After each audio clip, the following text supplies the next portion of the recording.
ದೇವರ ನಾಮಕ್ಕೆ ಸ್ತೋತ್ರವಾಗಲಿ. ಪ್ರೀತಿಯ ದೇವರ ಮಕ್ಕಳೇ, ಈ ದಿನ ವಾಕ್ಯದ ಭಾಗದ ಸಾರಾಂಶ, ಮಾತು ಕೊಡುವ ಮುಂಚೆ ಆಲೋಚಿಸು. ಮಾತು ಕೊಡುವ ಮುಂಚೆ ಆಲೋಚಿಸು. ಮತ್ತೊಂದು ವರ್ತ ಹೇಳ್ತಾ ಇದ್ದೀನಿ, ಮಾತು ಕೊಡುವ ಮುಂಚೆ ಆಲೋಚಿಸು ಎಂಬುದಾಗಿ ವಾಕ್ಯದ ಸಾರಾಂಶದ ಬಗ್ಗೆ ನಾವು ದೇವರ ವಾಕ್ಯವನ್ನು ಧ್ಯಾನ ಮಾಡಿಕೊಳ್ಳೋಣ. ಧ್ಯಾನ ಮಾಡೋದಕ್ಕೆ ಮುಂಚೆ ಒಂದು ಚಿಕ್ಕ ಪ್ರಾರ್ಥನೆ ಮಾಡಿಕೊಂಡು ವಾಕ್ಯ ಭಾಗಕ್ಕೆ ಹೋಗೋಣ. ನಮ್ಮನ್ನು ಬಹಳವಾಗಿ ಪ್ರೀತಿ ಮಾಡುವ ಪರಲೋಕದ ತಂದೆ, ಈ ವಾಕ್ಯ ಭಾಗವನ್ನು ಕೇಳುವಂಥ ಸಹೋದರಿ ಸಹೋದರಿಯರು ಎಲ್ಲರನ್ನ ನಿಮ್ಮ ಪಾದಗಳಿಗೆ ತರ್ತಾ ಇದೀವಪ್ಪ. ಈ ವಾಕ್ಯದಲ್ಲಿರುವಂಥ ಮಾತುಗಳು, ನಿನ್ನ ವಾಕ್ಯಗಳು ಎಲ್ಲರಿಗೂ ಕೂಡ ಆಶೀರ್ವಾದಕರವಾಗಿ ಮಾರ್ಪಡಿಸು. ಪರಿಶುದ್ಧಾತ್ಮನ ಸಹಾಯದಿಂದ ಈ ವಾಕ್ಯದಿಂದ ನಾವು ಕಲೀಲಿಕ್ಕಿರುವಂಥ ಎಲ್ಲ ಅರ್ಥ ಭಾಗದ ವಾಕ್ಯಗಳನ್ನು ನಮಗೆ ಸಹಾಯ ಮಾಡಿ ಆಶೀರ್ವದಿಸು, ಬಲಪಡಿಸು, ನಡೆಸು. ಈ ವಾಕ್ಯವನ್ನು ಕೇಳುವಂತೆಲ್ಲರನ್ನ ನೂರರಷ್ಟಾಗಿ ಆಶೀರ್ವದಿಸುವ. ಈ ವಾಕ್ಯದ ಮುಖಾಂತರ ಅನೇಕರ ಜೀವನ ಬದಲಾಗಲಿ. ಯೇಸುವಿನ ನಾಮದಲ್ಲಿ ಪ್ರಾರ್ಥನೆ ಮಾಡ್ತಾ ಇದ್ದೀನಿ, ಪರಲೋಕದ ತಂದೆ, ಆಮೆನ್. ದೇವರ ನಾಮಕ್ಕೆ ಸ್ತೋತ್ರವಾಗಲಿ. ಮತ್ತಾಯನ ಬರೆದ ಸುವಾರ್ತೆ 25ನೇ ಅಧ್ಯಾಯ, ಮತ್ತಾಯನ ಬರೆದ ಸುವಾರ್ತೆ 25ನೇ ಅಧ್ಯಾಯ 40ನೇ ವಚನ. ಈ ನನ್ನ ಸಹೋದರರಲ್ಲಿ ಕೇವಲ ಅಲ್ಪನಾದವನೊಬ್ಬನಿಗೆ ಏನೇನು ಮಾಡಿದ್ದೀರೋ ಅದನ್ನು ನನಗೂ ಮಾಡಿದಾಗಾಯಿತು ಎಂದು ನಿಮಗೆ ಸತ್ಯವಾಗಿ ಹೇಳುತ್ತೇನೆ. ಪ್ರೀತಿಯ ದೇವರ ಮಕ್ಕಳೇ, ಒಂದು ದಿನ ಯೇಸು ಸ್ವಾಮಿ ತನ್ನ ಶಿಷ್ಯರೊಟ್ಟಿಗೆ ಈ ರೀತಿಯಾಗಿ ಮಾತಾಡ್ತಾ ಇರುವಾಗ, ನನ್ನ ಸಹೋದರರಲ್ಲಿ ಕೇವಲ ಅಲ್ಪನಾದವನಿಗೆ ಏನೇನು ಮಾಡಿದ್ದೀರೋ ಅದು ನನಗೂ ಮಾಡಿದಾಗಾಯಿತು. ಈ ಭೂಮಿ ಮೇಲೆ ಎಷ್ಟೋ ಜನ ಬಡವರು, ದಿಕ್ಕಿಲ್ಲದವರು, ಅನಾಥರು, ಮತ್ತೆ ಅನೇಕ ಸ್ಥಳಗಳಲ್ಲಿ ಯಾರೂ ಇಲ್ಲದೆ ಬಿದ್ದಿರ್ತಾರೆ. ಪಾಪ ದಿಕ್ಕಿಲ್ಲದವರಾಗಿ ಬಿದ್ದಿರ್ತಾರೆ. ಬಡವರನ್ನ ಅವರನ್ನ ನಾವೇನು ಮಾಡಬೇಕಂದ್ರೆ ಕರುಣಿಸಬೇಕು. ಅವರಿಗೆ ಸಾಧ್ಯವಾದರೆ ಸಹಾಯಗಳನ್ನು ಮಾಡಬೇಕ್ರಿ. ಅಲ್ಪನಾದವನಿಗೆ ಏನೇನು ಮಾಡಿದ್ದೀರೋ ಅದು ನನಗೂ ಮಾಡಿದಾಗಾಯ್ತು ಅಂತ ಯೇಸು ಹೇಳ್ತಾ ಇದ್ದಾರೆ. ಅಲ್ಪನಂದ್ರೆ ಯಾರ್ರಿ? ನಿನ್ನ ಪಕ್ಕದಲ್ಲಿ ನಂಬಿಕೆಯಿಂದ ಬದುಕುವನೇ ನಿನಗೆ ಅಲ್ಪನು. ನಿನ್ನ ಜೊತೆಯಲ್ಲಿ ಇರುವಂಥವನೇ ನಿನಗೆ ಅಲ್ಪನು. ನಿನ್ನ ಮನೆಯಲ್ಲಿ ಇರುವಂಥವರೇ ನಿನಗೆ ಅಲ್ಪನು. ನಿನ್ನ ಜೊತೆ ಕೆಲಸ ಮಾಡುವಂಥವರೇ ನಿನಗೆ ಅಲ್ಪನು. ಪ್ರೀತಿಯ ದೇವರ ಮಕ್ಕಳೇ, ಒಂದು ದಿನ ಒಬ್ಬ ಐಶ್ವರ್ಯವಂತನು ಒಂದು ದಿನ ದಾರಿಯಲ್ಲಿ ನಡೆದು ಪ್ರಯಾಣ ಮಾಡ್ತಾ ಇರ್ತಾನೆ. ಆ ದಾರಿಯ ಪಕ್ಕದಲ್ಲಿ ಒಂದು ಮರದ ಕೆಳಗೆ ಒಬ್ಬ ನಿರ್ಗತಿಕ ಚಳಿಯಲ್ಲಿ ಅದುರುತ್ತಾ ಏನೋ ಒಂದು ಬರ್ಕೊಳ್ತಾ ಇರ್ತಾನೆ.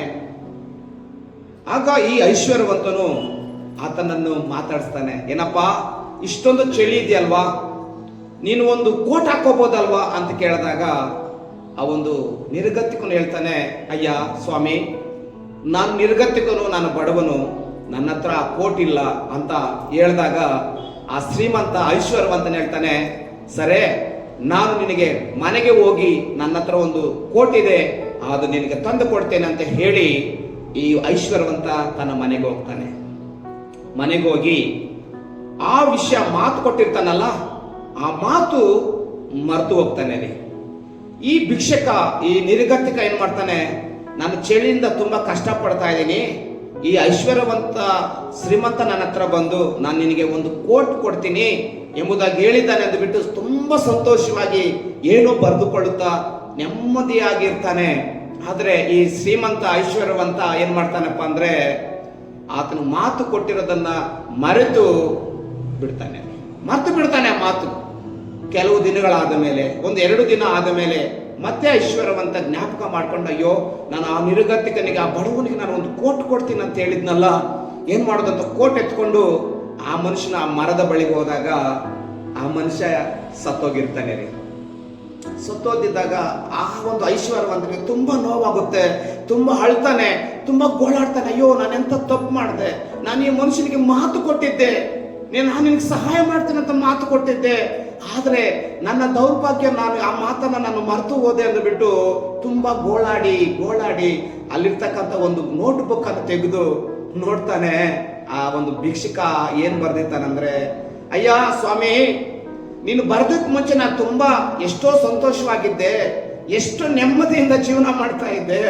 ಆದ್ರೆ ನೀನು ಬಂದು ನಾನು ಮಾತು ಕೊಟ್ಟೆ, ಹಾಗಾಗಿ ಆ ಮಾತಿನ ಮೇಲೆ ನಂಬಿಕೆ ಇಟ್ಟು ನಾನು ತುಂಬಾ ಸಂತೋಷ ಪಟ್ಟೆ ನನಗೆ ಕೋರ್ಟ್ ಬರುತ್ತೆ ಅಂತ. ಆದ್ರೆ ನೀನು ನನಗೆ ಕೋರ್ಟ್ ಕೊಡ್ಲಿಲ್ಲ ಎಂಬುದಾಗಿ ಬರೆದಿರ್ತದೆ. ಆಗ ಶ್ರೀಮಂತ ದೇವ್ರ ಮಕ್ಕಳೇ ಎದೆ ಬಡ್ಕೊಂಡು ಆಳ್ತಾನೆ, ಪ್ರೀತಿಯ ದೇವ್ರ ಮಕ್ಕಳೇ, ಪ್ರಾಣ ಇರೋಷ್ಟ್ರೊಳಗಾಗಿ ನಿನಗೆ ಯಾರಿಗಾದ್ರೂ ಸಹಾಯ ಮಾಡಬೇಕೆಂಬುದಾಗಿ ನಿನಗೆ ಮನಸ್ಸು ಬಂದ್ರೆ ದಯವಿಟ್ಟು ಆ ಕೆಲಸವನ್ನು ಬೇಗನೆ ಮಾಡು. ಯಾಕಂದ್ರೆ ಮಾತು ಕೊಡುವುದು ಅಷ್ಟೊಂದು ಸುಲಭದ ಕೆಲಸವಲ್ಲ. ಎಷ್ಟೋ ಜನಗಳಿಗೆ ನೀನು ಮಾತು ಕೊಟ್ಟು ಯಾಮಾರಿಸಿದ್ದೀರಾ, ಮಾತು ಕೊಟ್ಟು ನೆರವೇರಿಸದೆ ಹೋಗಿದೀಯಾ. ನಿನ್ನ ಮಗನಿಗಾಗಿರ್ಬೋದು, ನಿನ್ನ ಮಗಳಿಗಾಗಿರ್ಬೋದು, ನಿನ್ನ ಧರ್ಮಪತ್ನಿಯವ್ರಿಗಾಗಿರ್ಬೋದು, ನಿನ್ನ ಮಕ್ಕಳಿಗಾಗಿರ್ಬೋದು, ಬಡವರಿಗಾಗಿರ್ಬೋದು, ಬಗ್ಗರಿಗಾಗಿರ್ಬೋದು, ನಿರ್ಗತರಿಗಾಗ್ಬೋದು, ಯಾರಿಗೇ ಆಗಲಿ ಮಾತು ಕೊಟ್ಟು ಮಾತು ತಪ್ಪಿಸ್ಕೊಂಡಿದೀಯಾ? ಪ್ಲೀಸ್ ದಯವಿಟ್ಟು ಅದನ್ನು ಜ್ಞಾಪಕ ಮಾಡ್ಕೋ. ಅದನ್ನು ತುಂಬಾ ಶ್ರೇಷ್ಠವಾದನ್ನು ಎಣಿಸ್ಕೋ, ಜ್ಞಾಪಕ ಪಡಿಸ್ಕೋ. ದೇವ್ರ ಮಕ್ಕಳಾದಂತ ನಾವು ಕ್ರಿಸ್ಮಸ್ ಸಂದರ್ಭಗಳಲ್ಲಿ ತುಂಬಾ ಪ್ರಾಮಿಸ್ ಮಾಡ್ತೀವಿ. ಎಲ್ಲರಿಗೂ ಕೂಡ ಯಾವುದಾದ್ರೂ ಫಂಕ್ಷನ್ಗಳು ಬಂದಾಗ ಪ್ರಾಮಿಸ್ ಮಾಡ್ತೀವಿ. ಪ್ರಾಮಿಸ್ ಮಾಡೋದು ಮುಂಚೆ ಒಂದು ಸಲ ಆಲೋಚನೆ ಮಾಡ್ಕೋ, ಅಯ್ಯೋ ನಾನು ಇವತ್ತು ಮಾತು ಕೊಡ್ತಾ ಇದ್ದೀನಿ, ಆ ಮಾತನ್ನು ನೆರವೇರಿಸ್ಕೊಂತೀನ, ಸಫಲ ಪಡಿಸ್ತೀನ ಅಂತ ನೀನು ತಿಳ್ಕೊಂಡಾಗ ನಿಜವಾಗ್ಲೂ ಕೂಡ ಅದು ನಿನ್ನನ್ನು ಎಚ್ಚರಿಸ್ತದೆ. ನಿನ್ನ ಕೈಯಲ್ಲಿ ಆಗಂಗಿದ್ರೆ ಆ ಸಹಾಯ ಮಾಡು. ನೋಡಿ, ನನಗೆ ಒಬ್ಬರು ದೇವ್ರ ಸೇವಕರು ಹೇಳ್ತಾ ಇದ್ರು, ಪಾಸ್ಟರ್ ನಾನು ನಿನಗೊಂದು ಬೈಕ್ ಕೊಡ್ತೇನೆ ಅಂತ. ನಾನು ತುಂಬಾ ಸಂತೋಷ ಪಟ್ಟೆ ರೀ, ತುಂಬಾ ಸಂತೋಷ ಪಟ್ಟಪ್ಪ. ನಮಗೆ ಒಬ್ಬ ಪಾಸ್ಟರ್, ಸೀನಿಯರ್ ಪಾಸ್ಟರ್ ನನಗೊಂದು ಬೈಕ್ ಕೊಡ್ತಾರೆ ಅಂತ ತುಂಬಾ ಕನಸುಗಳನ್ನು ಕಂಡೆ. ಸೇವೆಗೆ ಬೇಕಾಗಿತ್ತು ನನಗೆ. ಸೇವೆಗೆ ಬೈಕ್ ಇರಲಿಲ್ಲ, ಬಸ್ಸಲ್ಲಿ ಓಡಾಡ್ತಾ ಇದ್ದೆ. ಆಗ ಒಂದು 25 ವರ್ಷಗಳ ಹಿಂದಗಡೆ ಆ ಸೇವಕರು ಹೇಳಿ ಪ್ರಾಮಿಸ್ ಮಾಡಿದ್ರು ನನಗೆ, ನೀನು ಬೈಕ್ ಕೊಡ್ತೀನಿ ಅಂತ. ಇದುವರೆಗೂ ಆ ಪಾಸ್ಟರ್ ಬೈಕ್ ಕೊಡ್ಲೇನೇ ಇಲ್ಲ. ನೋಡಿದ್ರ ಯಾಕೆ ಹೇಳ್ತಾ ಇದ್ದೀನಿ ಮಾತಂದ್ರೆ, ನೀವು ಯಾರಿಗಾದ್ರೂ ನೀವು ಪ್ರಾಮಿಸ್ ಮಾಡೋದು ಮುಂಚೆ ನನ್ನ ಕೈಲಿ ಆಗುತ್ತಾ ಅಂತ ಒಂದು ಸಲ ಆಲೋಚನೆ ಮಾಡ್ಕೊಂಡು ಮಾತುಕೊಡು. ನೋಡಿ, ಈ ವಾಕ್ಯಲ್ಲಿ ಹೇಳ್ತಾ ಇದೆ, ಅಲ್ಪನಾದವನೊಬ್ಬನಿಗೆ ಏನೇನು ಮಾಡಿದಿರೋ ಅದು ನನಗೂ ಮಾಡಿದಾಗ ಆಯ್ತು ಎಂದು ನಿಮಗೆ ಸತ್ಯವಾಗಿ ಹೇಳುತ್ತೇನೆ. ಆಮೇನ್, ಆಮೇನ್. ಪ್ರೀತಿಯ ದೇವರ ಮಕ್ಕಳೇ, ಈ ವಾಕ್ಯದಲ್ಲಿ ಅಲ್ಪನು ಯಾರ್ರಿ? ಬಡವರು, ಬಗ್ಗರು, ನಿನ್ನ ಸ್ನೇಹಿತರು. ದೇವ್ರು ನಿನಗೆ ಶ್ರೀಮಂತಿಕೆ ಕೊಟ್ಟಿದ್ದಾನ, ಐಶ್ವರ್ಯ ಕೊಟ್ಟಿದ್ದಾನ, ಒಳ್ಳೆ ಸಂಬಳದಲ್ಲಿ ನೀನು ಬದುಕ್ತಾ ಇದೀಯಾ? ದೇವ್ರ ಭಾಗವನ್ನು ದೇವ್ರಿಗೂ ಕೊಡು, ನಿನ್ನ ಭಾಗವನ್ನು ನೀನು ತೆಗೆದುಕೋ, ಅದರಲ್ಲಿ ಸ್ವಲ್ಪ ಭಾಗ ಬಡವರಿಗೆ ಕೊಡು. ನೋಡಿ, ಇನ್ನು ಮುಂದಿನ ವಾಕ್ಯ ನಾವು ಓದಿಕೊಳ್ಳೋಣ. 44ನೇ ವಚನ. ಸ್ವಾಮಿ, ಯಾವಾಗ ನೀನು ಹಸಿದದ್ದನ್ನು, ನೀನು ಬಾಯಾರಿದ್ದನ್ನು, ನೀನು ಪರದೇಶಿಯಾದದ್ದನ್ನು, ಬಟ್ಟೆ ಇಲ್ಲದವನಾಗಿದ್ದನ್ನು, ರೋಗದಲ್ಲಿ ಬಿದ್ದಿದ್ದನ್ನು, ಸೆರೆಮನೆಯಲ್ಲಿ ಬಿದ್ದನ್ನು ಕಂಡು ನಿನಗೆ ಉಪಚಾರ ಮಾಡದೆ ಹೋದೆವು. ಹಲ್ಲೆಲೂಯಾ. ಪ್ರೀತಿಯ ದೇವರ ಮಕ್ಕಳ, ಈ ವಾಕ್ಯವನ್ನು ಕೇಳುವಂತ ಸಹೋದರಿ ಸಹೋದರನೇ, ನೋಡಿ, ನೀವು ನನಗೆ ಊಟಕ್ಕೆ ಕೊಡಲಿಲ್ಲ, ನಾನು ಬಾಯಾರಿದನ್ನು ನೀವು ನನಗೆ ಕುಡಿಯುವುದಕ್ಕೆ ಕೊಡಲಿಲ್ಲ, ಪರದೇಶಿಯಾಗಿದ್ದೇನು, ನೀವು ನನ್ನನ್ನು ಸೇರಿಸಿಕೊಳ್ಳಲಿಲ್ಲ, ಬಟ್ಟೆ ಇಲ್ಲದವನಾಗಿದ್ದೇನು, ನೀವು ನನಗೆ ಉಡುವುದಕ್ಕೆ ಕೊಡಲಿಲ್ಲ, ರೋಗದಲ್ಲಿ ಬಿದ್ದಿದ್ದೇನು, ಸೆರೆ ಮನೆಯಲ್ಲಿ ಇದ್ದೇನು, ನೀವು ನನ್ನನ್ನು ಆರೈಕೆ ಮಾಡೋದಕ್ಕೆ ಬರಲಿಲ್ಲ. ನೋಡಿದ್ರ, ನಿನ್ನ ಮನೆ ಮುಂದೆ ಅಥವಾ ನಿಮ್ಮ ಗ್ರಾಮದಲ್ಲಿ ನೀವಿರುವಂತ ಸ್ಥಳದಲ್ಲಿ ಎಷ್ಟೋ ಬಡಬಗರು ಸತ್ತು ಬಿದ್ದಿರ್ತಾರೆ. ಸಹಾಯ ಮಾಡಿ ಅಂತವ್ರಿಗೆ. ಬಟ್ಟೆ ಇಲ್ಲದ ಮಕ್ಕಳು ಬಟ್ಟೆ ಇಲ್ಲದೆ ಓಡಾಡ್ತಾ ಇರ್ತಾರೆ, ಅಂತ ಮಕ್ಕಳಿಗೆ ಸಹಾಯ ಮಾಡ್ರಿ. ಕ್ರಿಸ್ಮಸ್ ದಿನ ಅಲ್ಲ ನೀವು ಸಹಾಯ ಮಾಡಬೇಕಾಗಿರೋದು. ಕ್ರಿಸ್ಮಸ್ ಹಬ್ಬದ ಬಂದ ಡಿಸೆಂಬರ್ ತಿಂಗಳೆಲ್ಲ ನೀವು ಬಟ್ಟೆಗಳು ಕೊಡಿಸುವಂಥದ್ದು, ಆವತ್ತೆಲ್ಲ ನೀವು ಬಿರಿಯಾನಿ ಕೊಡುವಂಥದ್ದು, ಆವತ್ತೆಲ್ಲ ನೀವು ಬ್ಯಾಂಕೆಟ್ಗಳು ಕೊಡುವಂಥದ್ದು, ಆವತ್ತೆಲ್ಲ ನೀವು ಸೀರೆಗಳು ಕೊಡುವಂಥದ್ದು. ಆ ಕ್ರಿಸ್ಮಸ್ ತನಕ ನೀವಿದ್ದರೆ ಮಾಡ್ರಿ. ಅದರ ಮುಂಚೆ ದೇವ್ರು ನಿನ್ನ ಕರ್ತಾರೆ ಅಲ್ವಾ? ದೇವರು ನಿನಗೆ ಯಾವಾಗ ಸಹಾಯ ಮಾಡುವುದಕ್ಕೆ ಶಕ್ತನಾಗಿ ಮಾಡ್ತಾನೋ ಅದರ ನಿನ್ನ ಸಂಪಾದನೆಯಲ್ಲಿ ಒಂದು ಭಾಗವನ್ನು ಬಡವರಿಗೆ ತೆಗೆದಿಕ್ಕೋ. Hallelujah, hallelujah. ಮೊನ್ನೆ ವಾಕ್ಯದ ಸಂಚಿಕೆಯಲ್ಲಿ ನಾವು ನೋಡಿದ್ವಿ, ಜಕ್ಕಾಯನು ಯಾರತ್ರಾದ್ರೂ ಅನ್ಯಾಯವಾಗಿ ನಾವು ಈಸ್ಕೊಂಡಿರೋದಾದ್ರೆ 4ರಷ್ಟು ಇದಕ್ಕೆ ಕೊಡ್ತೀನಿ ಅಂತ, ಬಡವರಿಗೆ ಕೊಡ್ತೀನಂತ, 4ರಷ್ಟು ಬಡವರಿಗೆ ಕೊಡ್ತೀನಂದ. ಪ್ರೀತಿಯ ದೇವರ ಮಕ್ಕಳೇ, ಆ ಜಕ್ಕಾಯನ ಮನಸ್ಸು ನಿನ್ನಲ್ಲಿಯೂ ಬರಲಿ, ನನ್ನಲ್ಲಿಯೂ ಬರಲು, ನಮ್ಮೆಲ್ಲರಲ್ಲಿಯೂ ಆ ಜಕ್ಕಾಯನ ಮನಸ್ಸು ಬರಲಿ. ದೇವರಿನ ಸಂಪಾದನೆಯನ್ನು ಹೇರಳವಾಗಿ ಆಸ್ವಾದಿಸಲು ಮಾಡಬೇಕಾ? ನಿನ್ನ ಸಂಪಾದನೆಯನ್ನು 3 ಭಾಗಗಳಾಗಿ ಮಾರ್ಪಡಿಸು. 1 ಭಾಗ ದಶಮ ಭಾಗ, 2ನೇದು ಕಾಣಿಕೆ, 3ನೇದು ಬಡವರಿಗೆ. ಬಡವರಂದ್ರೆ ಯಾರು? ನಿರ್ಗತಿಕರು, ದಿಕ್ಕೆಲೆದವರು. ಎಷ್ಟೋ ಜನ ತಂದೆ ತಾಯಿ ಇಲ್ಲದಂತ ಮಕ್ಕಳಿದ್ದಾರೆ. ಎಷ್ಟೋ ಜನ ವಿಧವೆಯರಿದ್ದಾರೆ. ಎಷ್ಟೋ ಜನ ವಿಧವೆ ಮಕ್ಕಳು ಓದುವುದಕ್ಕೆ ಹಣವಿಲ್ಲದೆ ಎಷ್ಟೋ ತಾಯಿಯಿಂದ ಓಡಾಡ್ತಾ ಇದ್ದಾರೆ. ನಾವು ನೋಡಿದ್ದೀವಿ. ಹುಡುಕ್ರಿ, ಸಹಾಯ ಮಾಡುವುದಕ್ಕೆ ಹಿಂಜರಿ ಬೇಡ. ಇನ್ನೊಬ್ಬರಿಗೆ ಸಹಾಯ ಮಾಡೋದಕ್ಕೆ ಹಿಂಜರಿ ಬೇಡ. ಎಷ್ಟೋ ಸಂದರ್ಭಗಳಲ್ಲಿ ಬೇಕರಿಗಳ ಮುಂದೆ, ಹೋಟ್ಲುಗಳ ಹತ್ರ ನೀನು ಒಳ್ಳೊಳ್ಳೆ ಊಟ ಮಾಡುವಾಗ ಎಷ್ಟೋ ಜನ ಆ ಹಾದಿ ಬೀದಿಗಳಲ್ಲಿ ಬಾಗಿಲಲ್ಲಿ ನಿಂತ್ಕೊಂಡು ನೋಡ್ತಾ ಇರ್ತಾರೆ, ನನಗೆ ಯಾರಾದರೂ ಒಳ್ಳೆ ಊಟವನ್ನು ಕೊಡಿಸ್ತಾರಂತ. ದೇವ್ರ ಮೇಲಿಂದ ನನ್ನನ್ನು ನೋಡ್ತಾ ಇದ್ದಾರೆ. ಸಹೋದರಿ ಸಹೋದರನೇ, ಕರುಣಿಸು, ಕರುಣಿಸು, ಅಂಥವರನ್ನ ಕರುಣಿಸು. ಕರುಣೆ ನಿನ್ನಲ್ಲಿ ಬರುವಾಗ ನಿನ್ನ ಮೇಲೆ ಇನ್ನೊಬ್ಬರಿಗೆ ಕರುಣೆ ಬರುತ್ತೆ.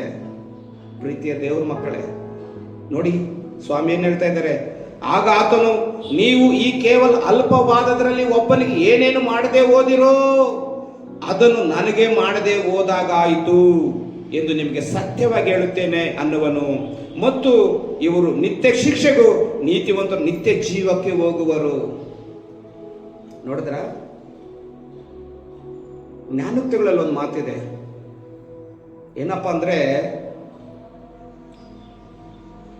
ಜ್ಞಾನೋಕ್ತಿಗಳಲ್ಲಿ ಕರುಣೆ ತೋರಿಸಿದವನಿಗೆ ಕರುಣೆ ತೋರಿಸಲ್ಪಡುವುದಿಲ್ಲ. ಇನ್ನೊಂದು ಮಾತಿದೆ, ಇನ್ನೊಂದ್ಸಲ ಆ ಮಾತು ಹೇಳ್ತೀನಿ.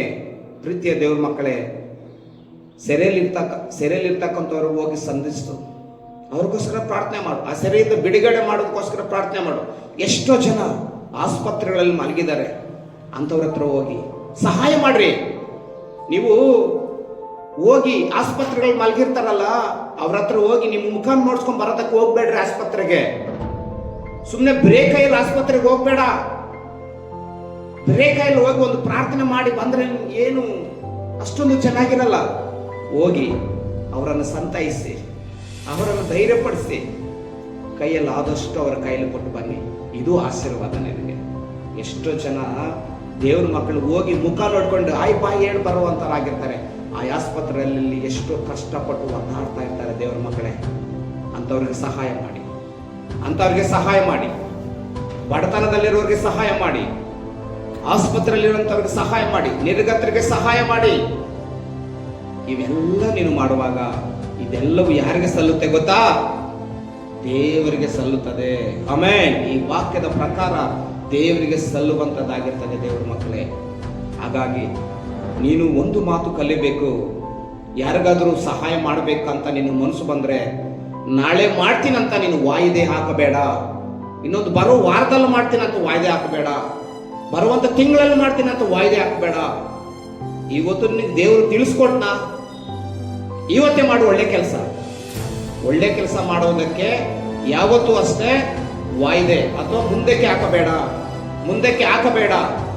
ಮುಂದಕ್ಕೆ ಹಾಕುವುದಾದ್ರೆ ಒಂದು ವೇಳೆ ಆ ಸಹಾಯ ಪಡುವಂಥವನು ಇರದೇ ಹೋಗ್ಬೋದು, ಅಥವಾ ಸಹಾಯ ಮಾಡುವಂಥವನು ಕೊಡುವಂಥವನು ಇರದೇ ಹೋಗ್ಬೋದು. ಪ್ರೀತಿಯ ದೇವ್ರ ಮಕ್ಕಳೇ, ನನ್ನ ಸ್ನೇಹಿತರೊಬ್ಬರು ಸೇವಕರಿದ್ದಾರೆ. ಅವರಿಗೆ ಮನೆ ಇಲ್ಲ, ಸಭೆ ಇಲ್ಲ. ಒಬ್ಬ ಪಾಸ್ಟರ್ ಅವರಿಗೆ ಪ್ರಾಮಿಸ್ ಮಾಡಿದ್ರಂತೆ, ತುಂಬಾ ಐಶ್ವರ್ಯವಂತ ಸೇವಕರೇ, ನಾನು ನಿನಗೆ ಮನೆಯನ್ನು ಕಟ್ಕೊಡ್ತೇನೆ, ಸಭೆಯನ್ನು ಕಟ್ಕೊಡ್ತೇನೆ ಅಂದ್ಬಿಟ್ಟು 20 ಲಕ್ಷ ಕೊಟೇಶನ್ ಹಾಕಿ, ಇನ್ನೇನು ನಾಳೆ ಅವ್ರಿಗೆ ಸಹಾಯ ಮಾಡಬೇಕು, 20 ಲಕ್ಷ ರೂಪಾಯಿ ಚೆಕ್ ಕೊಡಬೇಕು. ಆ ತೆಗೆದುಕೊಳ್ಳುವ ಪಾಸ್ಟರ್ ಕಾಯ್ತಾ ಇದ್ದಾನೆ, ನನಗೆ ಸಭೆ ಆಗುತ್ತೆ, ಮನೆ ಆಗುತ್ತೆ ಅಂತ. ಆದ್ರೆ ಕೊಡ್ತೀನಂತ ಹೇಳಿರುವಂತ ಪಾಸ್ಟರ್ ಇವತ್ತು ರಾತ್ರಿಯಲ್ಲಿ ಹಾರ್ಟ್ ಅಟ್ಯಾಕ್ ಆಗಿ ಸತ್ತೋದ. ನೋಡಿದ್ರ? ಒಳ್ಳೆ ಕೆಲಸ ಮಾಡಬೇಕಾದ್ರೆ ವಾಯ್ದೆಗಳು ಹಾಕಬೇಡ. ದೇವ್ರು ನಿನ್ಗೆ ಆಲೋಚನೆ ಕೊಟ್ರ ತಕ್ಷಣವೇ ಒಳ್ಳೆ ಕೆಲಸನ ಮಾಡು. ದೇವರು ನಿಮ್ಮನ್ನು ಆಶೀರ್ವಾದ ಮಾಡು. ಕಣ್ಣುಗಳನ್ನು ಮುಚ್ಚಿ ಪ್ರಾರ್ಥನೆ ಮಾಡಿಕೊಳ್ಳೋಣ. ಈ ವಾಕ್ಯ ಭಾಗವನ್ನು ಕೇಳಲ್ಪಟ್ಟಂತ ಸಹೋದರಿ ಸಹೋದರರನ್ನ ಮನಮರುಗುವಂತೆ ಸಹಾಯ ಮಾಡಪ್ಪ. ಅವ್ರ ಹೃದಯಗಳು ತೆರೆಯಲ್ಪಡುವಂತೆ ಸಹಾಯ ಮಾಡು. ಈ ವಾಕ್ಯ ಭಾಗವು ಮಕ್ಕಳಿಗೆ ಆಶೀರ್ವಾದಕರವಾಗಿ ಮಾರ್ಪಡಿಸಪ್ಪ. ನಮ್ಮನ್ನು ಬಲಪಡಿಸು. ಯೇಸು ಸ್ವಾಮಿ ನಾಮದಲ್ಲಿ ಪ್ರಾರ್ಥನೆ ಮಾಡಿ ಬೇಡಿ ಹೊಂದಿದ್ದೇವೆ ಪರಲೋಕದ ತಂದೆ. ಆಮೇನ್, ಆಮೇನ್.